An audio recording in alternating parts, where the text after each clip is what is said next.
नमस्कार मंडळी, कसे आहात सगळे? आय होप सगळेच मजेत असणार.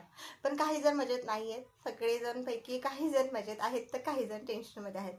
ते टेन्शन सगळ्यांच्याच परिचयाचं आहे, अर्थातच फायनान्शियल. फायनान्शियल टेन्शन म्हणजे सगळ्यात मोठं टेन्शन वाटतं, कारण पैसा नसेल तर आयुष्यात काही नाही असं वाटतं आपल्याला. कारण पैसा आहे तर सगळं काही आहे. तर आयुष्यामध्ये खूप साऱ्या टेन्शनमध्ये भरलेल्या आयुष्यामध्ये आपल्या एक आशेची किरण घेऊन आलेली आहे मी तुमच्यासाठी आज. ती म्हणजे आपल्या परमेश्वराची एक आराधना करण्याचा एक मार्ग. मी वैभवलक्ष्मी व्रत केलेले आहे, 2 वर्ष झाले. मी आज त्या वैभवलक्ष्मी व्रताबद्दलच तुम्हाला काहीतरी सांगता करण्यासाठी आलेली आहे. त्या जे काही प्रभाव माझ्या आयुष्यामध्ये वैभवलक्ष्मी व्रताचा पडलेला आहे पॉझिटिव्ह, तोच तुमच्यापर्यंत पोहोचवावा आणि तुमच्याही आयुष्यात काही फायनान्शियल किंवा लग्न होत नसेल, कुणाचं काहीही टेन्शन असेल आयुष्यामध्ये, त्यातून काहीतरी मार्ग निघत नसेल, खूप काही अडचणी येत असेल, तर त्या तुमच्याही सॉल्व्ह व्हाव्या म्हणून मी स्पेशली हा व्हिडिओ बनवते आहे तुमच्यासाठी, की तुमच्या आयुष्यातलंही ते टेन्शन जावं. आज शुक्रवार आहे, माझंही व्रत आहे, माझी पूजा मांडणी झाली आहे, तर म्हटलं तसंच तुम्हाला सर्वांनाही या व्रताबद्दल सांगता करावी, की जेणेकरून तुम्हालाही काही हेल्प होईल आणि मलाही मनाला खूप थोडंसं समाधान वाटेल जर कुणाच्या आयुष्यामध्ये काहीतरी पॉझिटिव्ह फरक पडला तर. तर चला तर वळूया आपण आपल्या मेन गोष्टीकडे. तर ते आहे आपल्या देवीच्या व्रताची मांडणी, पूजाविधी, सर्व काही मी आज तुम्हाला या व्हिडिओमध्ये सांगणार आहे. सुरुवात म्हणजे मी माझ्या आयुष्यातला एक इन्सिडेंट तुम्हाला सांगते की प्रभाव कसा वेळला. साधारण 2 वर्ष आधी माझ्या मिस्टरांना पण जॉब नव्हता आणि आमचं शॉप आहे तुम्हाला माहिती आहे. तर शॉपही काही व्यवस्थित चालत होतं, तर मी खूप टेन्शनमध्ये होते. तर माझ्या सासूबाई हे व्रत करायचे. त्यांनी मला आधी व्रत सांगितलं होतं, पण माझी मुलं लहान होती त्यामुळे काही मला ते करता आलं नाही. पण त्यावेळेस आम्ही खूप साऱ्या टेन्शनमध्ये होतो आणि मग मला वाटलं की आपण करूया, काय होतं बघूया, म्हणून मी हे व्रत सुरू केलं मनापासून. आणि हे व्रत सुरू करायचं असतं श्रावण महिन्यातल्या दुसऱ्या शुक्रवारपासून. वरदलक्ष्मी व्रत असं त्या कॅलेंडरवर लिहिलेलं असतं. त्याच दिवसापासून आपल्याला हे व्रत सुरुवात करायचं आहे. नाही शक्य झालं, फिमेल प्रॉब्लेम आला तर आपण त्याच्या नंतरच्या शुक्रवारी केला तरी चालेल किंवा मार्गशीर्ष महिन्यात केला तरी चालेल. तर मी केला तो उपवास आणि नंतर असं वाटायचं म्हणजे होत आले ते उपवास, म्हणजे सगळं मनापासून केलं. पण त्याच्यानंतर पण जॉब भेटेना, म्हणजे काही होईना. मग माझे मिस्टर म्हणायला लागले काय उपयोग, असं झालं वगैरे. आम्ही टेन्शनमध्ये बसलो होतो. अजूनही तो दिवस आठवतो मला. तेव्हा अचानक एका सरांचा त्यांचा कॉल आला की त्यांना जॉबवर बोलून घेतलंय, नो इंटरव्ह्यू नथिंग, आणि त्यांना जॉब लागून गेला. इतकं आश्चर्य वाटलं. तो दिवसही शुक्रवारचा होता आणि त्याच्यानंतर मी इतकी खुश होते. माझ्या मिस्टरांनाही तो चमत्कार पटला की बाई झालं, म्हणजे अगदी मनीधाणी नसताना गोष्टी घडतात. देव आहे, तो येतो, कुठल्या वेळ आली की आपल्याला ते देतो जे आपल्याला गरजेचं आहे, आपल्याला वेळेत हवंच. आणि जर आपल्या नशिबात नसेल तरी आपल्या आराध्याला आपण पूजा केली, त्याच्याकडे साकडं घातलं तरी तो आपलं नशीबसुद्धा बदलायला कमी करत नाही, कारण तो परमेश्वर आहे, तो काहीही करू शकतो. म्हणून आपण त्याची आराधना करायची सोडायची नाही. मग त्यानंतर माझे उपवास मी पूर्ण केले आणि व्यवस्थित असं शास्त्रोक्त पद्धतीने जसं मला जमलं तसं मी उद्यापनही केलं. आणि ह्या वर्षी मी पुन्हा एकदा संकल्प केला आहे देवाला थँक्यू म्हणण्यासाठी. आणि आता माझ्या मिस्टरांना त्याच्याहूनही अधिक चांगला जॉब लागला आहे. फायनान्शियल प्रॉब्लेम्स खूप सारे सॉल्व्ह झालेले आहेत, शॉपही चांगल्या चालतं आणि सगळं काही अगदी व्यवस्थित आहे. आणि तेच तुमच्याही आयुष्यात व्हावं ह्यासाठी मी आज हे व्रत तुमच्यासोबत शेअर करणार आहे. ह्या व्रताचे खूप सारे व्हिडिओज ऑलरेडी यूट्यूबवर अपलोडेड आहेत आणि ते मी खूप सारे बघितले आहेत, म्हणून नंतरच मी हे व्रत स्टार्ट केलं. पण मेन मी ह्या व्रताची मांडणी वगैरे सगळं काही यूट्यूबच्या व्हिडिओज बघून नाही केलेली, कारण प्रत्येकाची मांडणी वेगळी आहे. तुम्ही बघा, प्रत्येकाची मांडणी वेगळी आहे, अगदी सिम्पल आणि साधी. पण मी फॉलो केलं फक्त आणि फक्त ह्या पुस्तकाला. जे पुस्तक खूप जुनं आहे, म्हणजे सासूबाईंकडे होतं हे पुस्तक आणि खूप सारी पुस्तकं होती त्यांच्याकडे, पण हे सगळ्यात जुनं पुस्तक होतं. बघू शकता त्याची अवस्था पण सध्या तरी खूप बिकट आहे, पण जुनं पुस्तक आहे आणि ह्याच्यात अगदी सगळ्या बारीक बारीक गोष्टी लिहिलेल्या आहेत. आणि तेच विधी जो आहे तो ह्याच्यामध्ये लिहिला, तो मी आज तुमच्यासोबत शेअर करणार आहे. सर्वप्रथम तुम्ही पूजेची मांडणी बघून घ्या की मी कशा पद्धतीने केलेली आहे. लक्ष्मी देवीचा फोटो आहे, पुढे लक्ष्मी देवीची मूर्ती आहे, बाजूला हे नागलीचं पान आहे, त्याच्यावर विडा हे ठेवलं आहे, सुपारी ठेवलेली आहे गणपती म्हणून.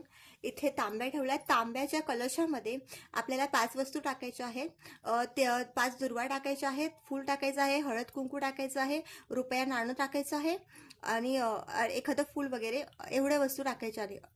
त्याच्यानंतर वर आपल्याला एक वाटी किंवा काही असेल प्लेट ते ठेवायचे आहे. त्याच्यामध्ये सोनं चांदीचं एखादी वस्तू ठेवायची आहे. आम्ही सिक्का ठेवला आहे, मी लक्ष्मीचा चांदीचा आहे तो. आणि ते नसेल तरी आपण रुपयाचं नाणं ठेवू शकतो, मी ते पण ठेवलं आहे. फुल व्हायचं आहे, त्याच्यावरती घंटा नारळ ठेवायचं आहे आणि त्या नारळाला सुद्धा दुर्वा व्हायचे आहेत. आणि इथे कलशासमोर अगदी आपल्याला श्रीयंत्र ठेवायचं आहे. श्रीयंत्राची पूजा अत्यंत महत्त्वाची आहे. लक्ष्मी देवीला सगळ्यात प्रिय असं आहे श्रीयंत्र. देवीसमोर दुधाचं नैवेद्य ठेवायचं आहे. गणपतीला हे खोबरं आणि गुळाचं नैवेद्य दाखवायचं आहे. आता हा वस्त्र आहे जे पूर्णपणे लाल झालं आहे. ॲक्च्युली हे पूजा माझे साधारण 11 शुक्रवार झालेले आहेत म्हणून, आणि त्याच्यामुळे थोडंसं लाल झालेलं आहे. कारण आपण वस्त्र हे धुवू शकत नाही, वस्त्र हे तेच वापरायचं आहे आपल्याला पूर्ण आपलं व्रत होताना. कारण वस्त्र हे नेहमी कोरं लागतं आणि प्रत्येक वेळेस कोरं वस्त्र आणणं आपल्याला परवडणारं नाही. त्याच्यामुळे परमेश्वर आपली सेवा अगदी अंतःकरणापासून कितीही कशी पण करा, तो शेवटी आपलं फक्त मन बघतो. आपण किती मनापासून करतो. देवाला आपण पैसे खर्च करणारे कोणीच नाही, कारण तो आपल्याला देणार आहे, आपण त्याला करणारं कोणीच नाही. तो फक्त बघतो मनोभाविक कशी सेवा करतोय आपण, तेच. ही आहे ती पूजा मांडणीची ह्या पुस्तकामध्ये लिहिलेली होती. सर्वप्रथम आपल्याला काय करायचं आहे, तर आपल्याला गणपतीची जी काही मूर्ती असेल आपल्याकडे ती मूर्ती घ्यायची आहे. ती मूर्ती आपण एखाद्या ताटामध्ये, आता ही माझी पूजा झालेली आहे, मी फक्त तुम्हाला दाखवण्यासाठी ठेवलं आहे. तर ही गणपतीची मूर्ती आपल्याला इथे अभिषेक करायचा आहे. अभिषेक कसा करता हे तुम्हाला माहिती आहे. एक तर कच्चं दूध घ्या किंवा दुधामध्ये आपल्याला पंचामृत करून घ्यायचे. पंचामृत पण तुम्हाला माहिती आहे. आपल्याला साखर, मध, दूध वगैरे घ्यायचं आणि दही टाकायचं. आणि दही नसेल तर लिंबू पिळा, दूध होऊन जाईल. दही प्रत्येक वेळेस दही आणण्यापेक्षा तुम्ही एखाद्या दुधामध्ये लिंबू पिळून ठेवा, तसं दही होऊन जाईल. ते वापरलं तरी चालतं. मग त्याचा अभिषेक करायचा आहे. गणपती बाप्पांची पूजा सर्वप्रथम करते हे सगळ्यांना माहिती.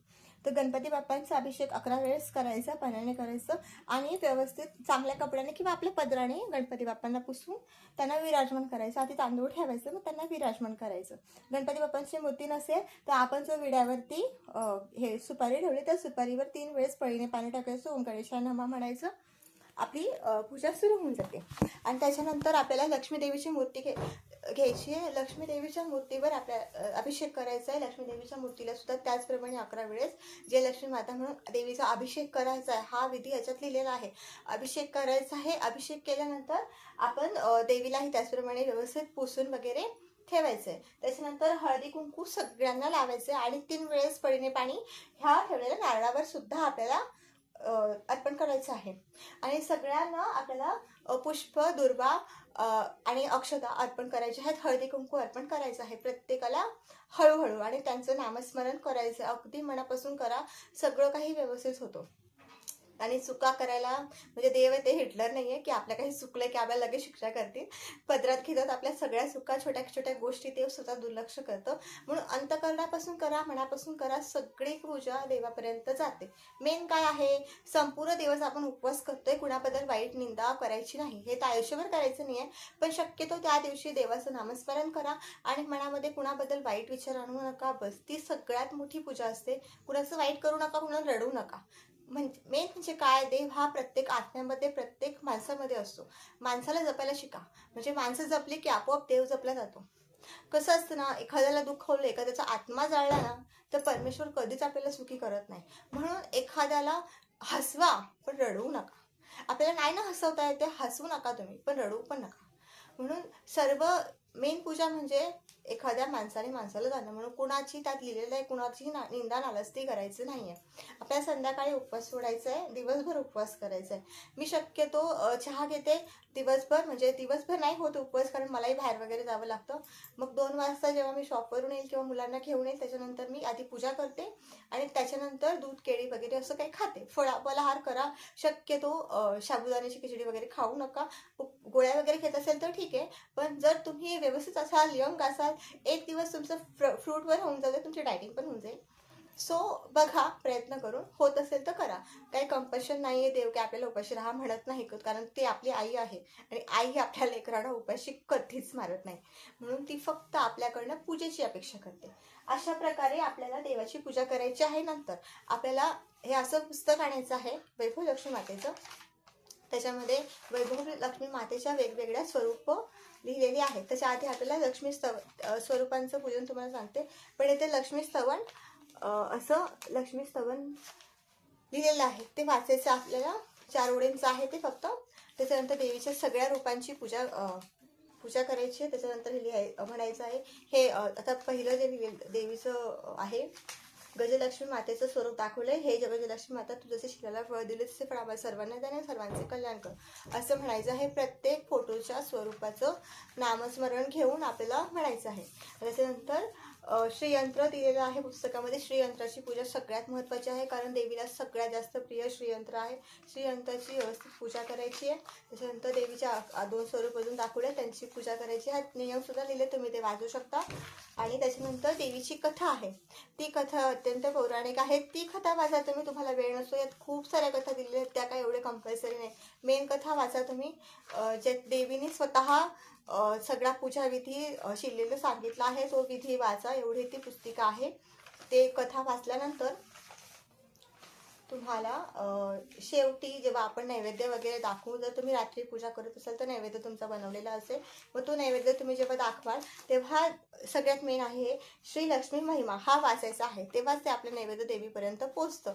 आणि देवीला सांगा की देवी आई, मी तुझ्या आजपासून उपवास सुरू करते. आणि हो, जेव्हा आपण सुरुवात करतोय पूजेची तेव्हा हातामध्ये पळीमध्ये पाणी घ्या, आणि ते पळीत पाणी घेतल्यानंतर आपला संकल्प द्या की देवी आई, मी हे एवढे उपवास करतोय, आणि एवढ्या उपवासात माझी ही इच्छा आहे, तू पूर्ण कर. माझं काही चुकलं असेल तर पदरात घे तू माझ्या चुका, आणि माझी ही इच्छा एवढ्या माझ्या 21 किंवा 11 शुक्रवारपर्यंत पूर्ण कर, असं म्हणून ते पाणी ताम्हणामध्ये सोडून द्यायचं. तो असेल आपल्या पहिल्या दिवसाचा शुक्रवाराचा संकल्प.